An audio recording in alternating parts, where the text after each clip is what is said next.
वो प्रोड्यूसर्स के कमरों के बाहर खड़े होते थे हम एक्टर्स जी। हाँ पहले ऐसी हम कल्चर नए आए थे तो हम बाहर खड़े होते थे कि यार शायद हमें बुला नजर पड़ जाए। अरे बड़ा खौफनाक टाइम हमने देखा हुआ। अच्छा, और क्या होता था? बड़ा टफ कंपटीशन होगा। सर वेरी टफ कंपटीशन, हमें तो पास नहीं को खड़ा होने देता था।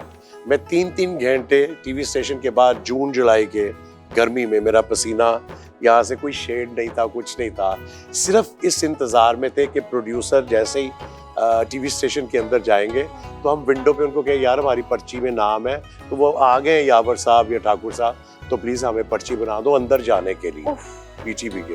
हमने बड़ा खौफनाक दौर देखा हुआ है और बड़ा हमें वो, ये तो मैं सायरा काज़मी जी को दुआ देता हूँ कि वो आई और उन्होंने मुझे पिक किया। मैं लाउंज में कर रहा था, वरना तो काम कोई नहीं दे रहा था। 1 साल धक्के खाते रहे, पीटीवी के कोई काम नहीं था। उन्होंने फिर मुझे पिक किया और मुझे और ड्रामे, एक वो था इशफाक अहमद साहब का, उसमें एक यंग क्रिकेटर का रोल था, तो फिर सायरा जी ने मुझसे वो करवाया। उसके बाद फिर एक सीरीज शुरू हुई थी तोता कहानी, उसमें मैंने किया था फर्स्ट टाइम कवि साहब मरहूम और खालदा रियासत मरहूम। नाम देखो ना, और मैं नया तो वो मुझसे उन्होंने, सायरा जी ने करवाया था एक कमाल गखड़वी का रोल। एक शायर, वो घड़ी साज होता है गखड़ मंडी में, तो वो शायर भी होता है साथ, तो वो फिर शहर आ जाता है, तो वो खालदा रियासत स्टूडेंट होती हैं शायद कवि साहब की।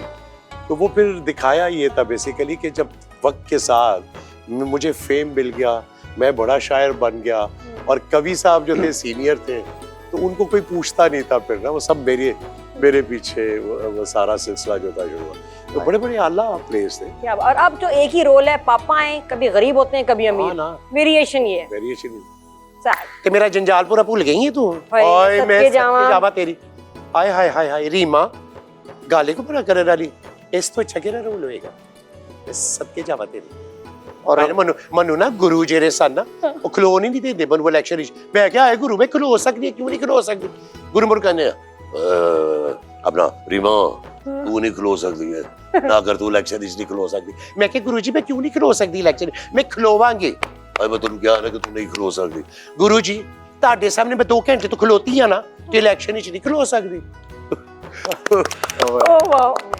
ये वाकई जंजालपुरा की बात, इस कंटेंट को एक्सेप्ट करना बड़ा मुश्किल हो गया। बहुत सारे लोगों ने ड्रामे बनाए, ऐसा नहीं बना, कॉमेडी खत्म तो होने दो, ऐसा नहीं फिर ड्रामा बना जो जंजालपुरा था। और उसमें जितने सीनियर एक्टर्स ने, एजाज ये फर्स्ट टाइम ख्वाजा सराफ की एक्टिंग की पीटीवी पे फर्स्ट टाइम ट्रेंड सेटिंग बहुत मशहूर हुआ। और उसके बाद बड़ी कॉपीज बनी, ऐसा नहीं बन सका, ऐसे नहीं बन सका। ओ वाह रीमा, सामने बाजी जी बढ़िया कोशिश की थी है, लेकिन नहीं बन सके। रीमा मैं तुम्हारी फैन हो गई। किस चक्कर विच? बस यही चक्कर विच।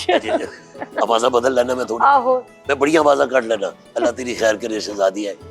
मैं ना ये बच्चे की आवाज भी निकाल लेता, मैं बड़ी अच्छी आवाज भी निकालता हूँ। और वो ना वो हमेशा के खेलती होती थी वहाँ पे, ये जो नादिया है ना, ये छोटी होती थी ना, हमेशा गली में लगे खेलती होती थी, इसको ना हम बड़ा कुट चाटते होते थे। अभी गर्ल लेडीज का ऐसा अभी कुछ नहीं, बरदाना चीज है सारी। ब्यूटीफुल। देखिए कितने मजे के कैरेक्टर्स बन सकते हैं हमारे पास, और ये स्टेज किया हुआ है ना इन्होंने, इसलिए अमेजिंग। स्टेज का एक अलग ही एक्सपीरियंस, स्टेज से आप बहुत सीखते हैं मेरे ख्याल में। जो भी स्टेज आप में जो कॉन्फिडेंस आता है, जो आपकी ऑडियो का आपका, हमें ले जाना 3 महीने, हम भी थिएटर जाएं, कुछ जरा इंप्रूव करें करना। वैसे मुझे तो बड़ा शौक है कि स्टेज, सबसे बड़ी असल बात ये है कि टाइमिंग जो है ना आपकी, वो बहुत जुगत की भी ना एक टाइमिंग है। अगर वो चंद सेकंड आगे पीछे हो जाए ना, आपको लाफ्टर नहीं आएगा। बिल्कुल ऐसी। इसी तरह नसर में भी हमारे यहाँ बच्चे समझते नहीं है, नसर में डायलॉग डिलीवरी की एक टाइमिंग है। आप क्यों बड़े बड़े एक्टर्स जो हैं, हम सुन रहे होते हैं, देख रहे होते हैं फिल्म में या टीवी पे, और हम उनकी रो रहे होते हैं, हमें पता ही कि ये झूठ बोल रहे हैं या एक्ट कर रहे हैं, उसके बावजूद हम रो रहे होते हैं। तो वो कितना अच्छा परफॉर्म कर रहे होते हैं, जिसकी वजह से वो हमारे दिल बिलीवेबल लगने लगता है। हाँ। क्योंकि मैं ग्रीन हूं।